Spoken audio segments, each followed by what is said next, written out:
নমস্কার বন্ধুরা, রূপলি kitchen and ব্লগে সবাইকে স্বাগত জানাই। তো বন্ধুরা সবাই আশা করি ভালো আছো। তো দেখতে পাচ্ছ আজকে মাছ নিয়ে চলে এসেছি। এটা হচ্ছে রুই মাছ। তো রুই মাছের রেসিপি তোমাদেরকে আজকে শেয়ার করব, কীভাবে রুই মাছটা রান্না করবো দেখতে পাচ্ছ। চলুন দেখে নিই আজকের রান্নাটি। প্রথমে আমি দেখুন লবণ আর হলুদ দিয়ে মাছগুলোকে ভালোভাবে মাখিয়ে নেব। এখানে পরিমাণ মতো লবণ ও পরিমাণ মতো হলুদ দিয়ে মাখাবে। তো দেখতে পাচ্ছ মাখানো হয়ে গেছে, আমার কড়াই গরম হয়ে গেছে। কড়াইতে এবার আমি তেল দিয়ে দিচ্ছি। কড়াইতে তেল দেওয়ার পর আমি মাছগুলোকে একটা একটা করে সাজিয়ে দেবো, সুন্দর করে সাজিয়ে দিয়ে আমি মাছগুলোকে ভেজে নেব। তো দেখতে পাচ্ছ মাছগুলো দেওয়া হয়ে গেছে। কিছুক্ষণ বাদে আমরা এই মাছগুলোকে উল্টে পাল্টে একটু লাল লাল করে মচমচা করে ভেজে নিয়েছি। দেখতে পাচ্ছ কি সুন্দর লাল লাল করে মচমচা করে ভেজে নিয়েছি। তো মাছ ভাজা অনেক সময় লেগে যায়, সেই জন্য কড়াইটা একটু তাতিয়ে দেবে। কড়াইটা ভালো করে গরম করে নিয়ে তবেই মাছ দেবে। অনেকে মাছ ভাজতে যে মাছ লেগে ভেঙে যায়, এটা করবেন না। তো তারপরে আলু আর পটলগুলো দেখুন আমি ভাজে নিচ্ছি, সুন্দর করে একটু ভেজে নেব।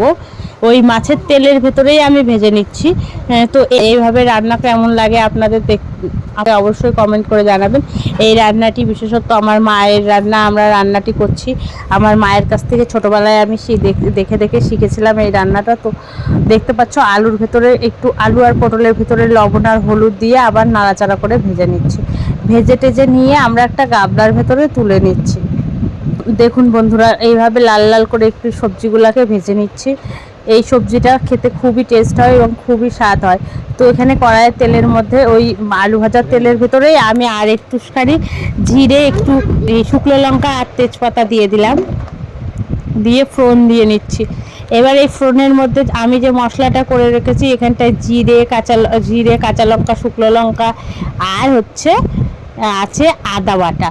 তো সম্পূর্ণ মশলাটা একসঙ্গে আমি বেটে নিয়েছিলাম। বাটা মশলাটা কড়াইয়ের ভিতরে দিয়ে নাড়াচাড়া করে ভেজে নিলাম। এবার ভাজার ভেতরে আমি হালকা একটু লবণ আর হালকা পরিমাণে একটু হলুদ দিয়ে দিলাম, দিয়ে আর একটু নাড়াচাড়া করে নিচ্ছি।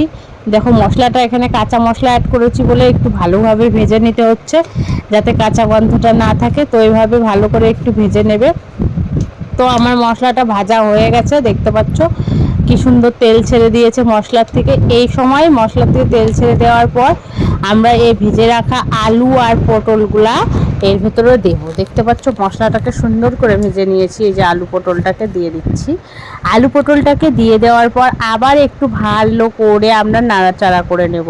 তো বন্ধুরা এরকমভাবে রান্না করে এই রান্নাটা অবশ্যই বাড়িতে ট্রাই করে খাবেন, খুবই ভালো লাগবে। তো ভালো লাগলে আমার অবশ্যই কমেন্ট করে দেবেন। দিয়ে নাড়াচাড়া করার পর কিছুক্ষণ পর আমি একটু জল অ্যাড করে দিলাম। দেখুন কালারটা যেমন সুন্দর এসেছে। এটা কিন্তু কাঁচা লঙ্কা শুকনো লঙ্কা মিক্সড করে, কোনো কালার দেওয়া না। তো দেখতে পাচ্ছ কাঁচা লঙ্কা খাওয়া খুবই ভালো বলে আমি একটু কাঁচা লঙ্কা দিই, বেশি শুকনো লঙ্কা খাওয়াটা খুব একটা ভালো নয়। তো দেখতে পাচ্ছ রান্নাটা অবশ্যই বাড়িতে করবে, করে খাবে, খেয়ে আমাকে কমেন্ট করে জানাবে। আর কোথার থেকে দেখছো আমার ভিডিওগুলো অবশ্যই কমেন্ট করবে। কে কোথার থেকে দেখছো ভিডিওটা কমেন্ট করে দেবে। এবার আমি ঝোলটা ফুটে যাওয়ার পর আলুগুলো গলে গেছে, এবার মাছটাকে দিয়ে দিচ্ছি। দেখতে পাচ্ছ মাছটাকে দিয়ে দিয়ে একটু নাড়াচাড়া করে দেবো, দিয়ে হালকা একটু ফুটবে। ফুটলে পরে আমার মাছের ঝোলটা রেডি হয়ে যাবে। তো বন্ধুরা আমার পাশে থাকার জন্য অনেক ধন্যবাদ সকলকে। এভাবেই পাশে থাকবেন। আর যদি আমার চ্যানেলটিতে আপনি নতুন হয়ে থাকেন, সাবস্ক্রাইব না করে থাকেন, তবে সাবস্ক্রাইব করে দেবেন।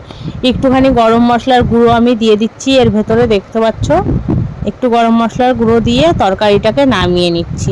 দেখুন কি সুন্দর একটা রেসিপি। এই রেসিপিটা সম্পূর্ণ দেখতে হলে পরে স্কিপ করে যাবেন না। তো সকলকে অনেক ধন্যবাদ।